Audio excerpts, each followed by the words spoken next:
हरे कृष्णा दोस्तों, आज हम जानेंगे गरुड़ पुराण के अनुसार मांस खाना पुण्य है या पाप। पौराणिक कथाओं के अनुसार एक बार जब श्री कृष्ण एक पेड़ के नीचे बैठे बांसुरी बजा रहे थे, उसी तरफ एक हिरन दौड़ता चला आया और उनके पीछे जाकर छुप गया। वो हिरन बहुत ही घबराया हुआ था।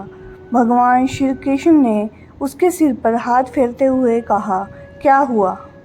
तुम क्यों छुप रहे हो? उसका पीछा करते हुए एक शिकारी भी वहां आया और बोला, यह मेरा शिकार है, मुझे दे दो, इस पर मेरा अधिकार है। तब भगवान श्री कृष्ण बोले, हर जीवित जीव पर खुद का अधिकार होता है, न कि किसी का। तब वह शिकारी क्रोध में बोला, यह मेरा शिकार है, इसे मैं पका कर खाऊंगा। तब श्री कृष्ण बोले, किसी भी जीव को मार कर खाना पाप की श्रेणी में आता है। क्या तुम पाप के भागी बनना चाहते हो? मांसाहार पुण्य है या पाप? क्या तुम धर्म को नहीं जानते? तब वह शिकारी बोला, मैं तुम्हारे जितना शिक्षित तो नहीं हूँ यह जानूं कि मांसाहार पुण्य है या पाप, पर मैं यह जानता हूँ कि जीव को मारकर खाना इसमें कोई हर्ज नहीं। मांसाहार से तो वह एक जीव को जीव बंधन से मुक्त कर रहा है, फिर क्यों मांसाहार से मना किया जाता है? मांसाहारी होने को क्यों नहीं कहा जाता? वैसे भी मैं इसको मारकर नीच योनि से मुक्ति दिलाकर पुण्य ही कमा रहा हूँ, फिर इस पर पाबंदी क्यों? इसे तो प्रोत्साहित करना चाहिए। जहाँ तक मैंने सुना है, जीव हत्या तो शास्त्रों में भी बताया गया है। राजा लोग शिकार करते थे। ऐसे तमाम तर्क देते हुए श्री कृष्ण से पूछा कि फिर क्यों ये मांसाहार गलत है और पाप की श्रेणी में आता है? आप ही बताइए, मांसाहार पुण्य है या पाप? भगवान श्री कृष्ण समझ गए कि इसकी बुद्धि मांस खाने के कारण तामसिक हो गई है और उसने सोचने और समझने की बुद्धि भी खो दी है। फिर भगवान श्री कृष्ण बोले, इस अंतहीन विषय पर पहले मैं कोई राय नहीं दूंगा। मेरी एक छोटी सी कथा सुनने के बाद तुम्हें उत्तर देना है कि मांसाहार पुण्य है या पाप, और तुम्हें मांस खाना है या नहीं। वह शिकारी सोचने लगा कि इसमें मेरा तो कोई घाटा नहीं है, इस कथा को मैं सुन ही लेता हूँ, मेरा मनोरंजन भी हो जाएगा और बाद में मुझे इसका मांस भी मिल जाएगा। तो भगवान श्री कृष्ण ने अपनी कथा आरंभ की। एक बार मगध में अन्न का उत्पादन कम होने से खाद्य संकट खड़ा हो गया। राजा को चिंता हुई कि यदि इस समस्या का शीघ्र हल नहीं किया गया तो संरक्षित अनाज कोष भी खत्म हो जाएगा और संकट भीषण हो जाएगा। तो सम्राट ने अपनी राज्यसभा में पूछा, देश की खाद्य समस्या को सुलझाने के लिए सबसे सस्ती वस्तु क्या है? मंत्रीगण सोच में पड़ गए। चावल, गेहूं, आलू इत्यादि पदार्थों को उगाने के लिए बहुत श्रम करना पड़ता है। वह तभी प्राप्त होते हैं जब प्रकृति का प्रकोप न हो। ऐसे में तो कुछ सस्ता हो ही नहीं सकता।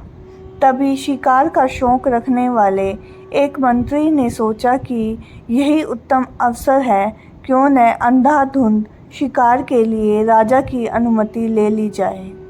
उसने सभा में कहा कि सबसे सस्ता खाद्य पदार्थ है मांस। इसके लिए धन का खर्च भी नहीं है और पौष्टिक खाना भी मिलता है। सभी सामंतों ने इस बात का समर्थन किया, लेकिन मगध के प्रधानमंत्री अभी भी चुप थे। सम्राट ने पूछा, प्रधानमंत्री आप चुप क्यों हैं? आपने कोई अनुमोदन नहीं किया, आपका क्या मत है? प्रधानमंत्री ने कहा, मैं यह नहीं मानता कि यह कथन सही है कि मांस सबसे सस्ता पदार्थ है। फिर भी इस विषय पर मैं अपने विचार आपके सामने कल रखूँगा। प्रधानमंत्री उसी रात मांसाहार का प्रस्ताव रखने वाले सामंत के घर पहुँचे। सामंत ने इतनी देर रात प्रधानमंत्री को अपने घर आया देखा तो वह घबरा गया। किसी अनिष्ट की शंका से वह काँप गया। प्रधानमंत्री ने कहा, संध्या को महाराज बीमार हो गए हैं, उनकी हालत बहुत ही खराब है। राजवैद्य ने कहा है कि किसी शक्तिशाली देह को 2 तोला मांस मिल जाए तो राजा के प्राण बचाए जा सकते हैं। आप महाराज के सबसे विश्वास पात्र हैं, इसलिए आपसे योग्य कौन होगा। इसके लिए आप जो भी मूल्य लेना चाहें ले सकते हैं। आप कहें तो यह इस काम के लिए मैं आपको 1 लाख स्वर्ण मुद्रा भी दे सकता हूँ। एक बड़ी जागीर भी आप मांग सकते हैं, बस आप अपनी इच्छा कहें। मैं कटार से आपके हृदय को चीरकर बस 2 तोला मांस निकाल लूँगा। यह सुनकर सामंत के चेहरे का रंग फीका पड़ गया। वह सोचने लगा, जब जीवन ही नहीं रहेगा तो लाख स्वर्ण मुद्रा से मैं क्या करूँगा, और बड़ी जागीर भी किस काम आएगी। वह झटपट अंदर भागा और अपनी तिजोरी से 1 लाख स्वर्ण मुद्राएं लेकर आया। मुद्राएं देकर उसने प्रधानमंत्री के पैर पकड़ लिए और गिड़गिड़ाते हुए बोला, श्रीमंत, मैं आपकी 1 लाख मुद्रा में अपनी 1 लाख मुद्रा और मिला रहा हूँ। इस पैसे से आप किसी ऐसे सामंत के हृदय का मांस खरीद लें, किंतु मुझे जाने दें। यह बात किसी और को पता न चले, मैं आपसे आग्रह करता हूँ। प्रधानमंत्री जी यह सब समझ चुके थे। वह उसे थोड़ी और मानसिक पीड़ा देना चाहते थे। प्रधानमंत्री ने आगे कहा, सामंत, आप श्री से बलिष्ठ हैं। आपकी कद काठी महाराज से मिलती जुलती है, इसलिए राजवैद्य ने खास तौर पर आप ही का नाम लिया है। आपके दान से हमारे अच्छे राजा की ज़िंदगी बच सकती है। आप कहें तो मैं आपको प्रधानमंत्री का पद देने को तैयार हूँ और खुद आपका कर्मचारी बनकर रहूँगा, पर प्रजा से हमारे राजा न छीने। सामंत तो फंसा हुआ दिख रहा था। उसने शरीर पर अंग वस्त्र रखकर अपने जूते भी पहन लिए। जैसे ही वह वहाँ से भागने वाला था, वह तुरंत प्रधानमंत्री के पैरों में लेट गया। उसने याचना की कि प्रधानमंत्री, मैं इसके योग्य नहीं हूँ। जब प्राण ही नहीं रहेंगे तो मंत्री पद का मैं क्या करूँगा। राजा का सिंहासन भी मिल जाए तो मैं उसका क्या करूँगा। आप चाहें तो मेरा सब कुछ ले लें, पर मेरे प्राण न लें। मैं अपना ये भवन और सारा धन आपको सौंपता हूँ। रातों रात राज्य से निकल जाऊँगा। इतना कहकर वह अपने घोड़े की ओर भागा। सामंत बोला, मेरे प्राण से प्रिय कुछ भी नहीं है। जब जीवन ही न रहेगा तो कुटुंब का क्या करूँगा। जीवन रहा तो ऐसे ही सुखी रह लूँगा। इतना कहकर घोड़े पर छलांग लगाकर बैठ भी गया। वह अभी चलने वाला ही था कि प्रधानमंत्री ने घोड़े की साँख पकड़ ली।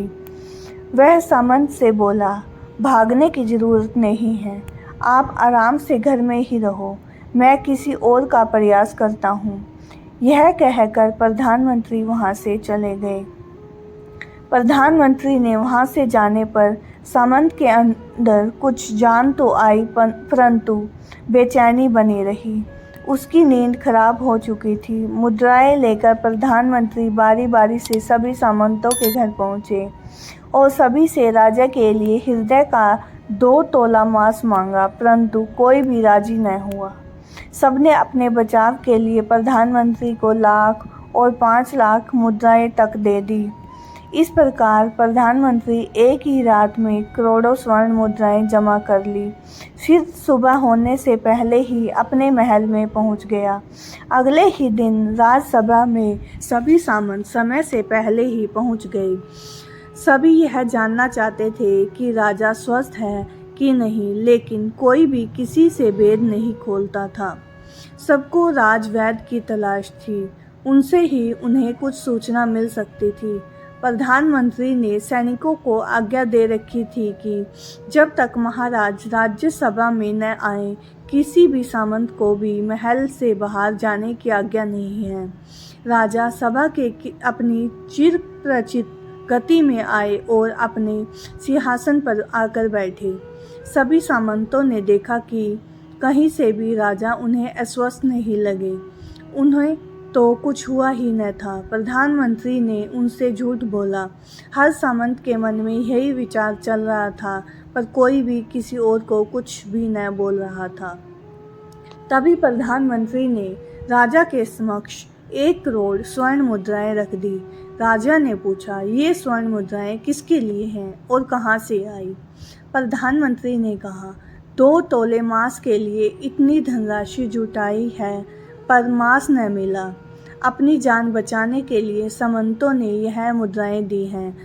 अब आप यह विचार कीजिए, मांस कितना सस्ता है। राजा को बात समझ में आ गई। उन्होंने प्रजा को अतिरिक्त परिश्रम करने का निवेदन किया और राजा के अनाज भंडार में से अनाज निकालकर श्रमिकों को दिया गया। उन्होंने पौष्टिक सब्जियों की खेती का तुरंत आदेश दिया।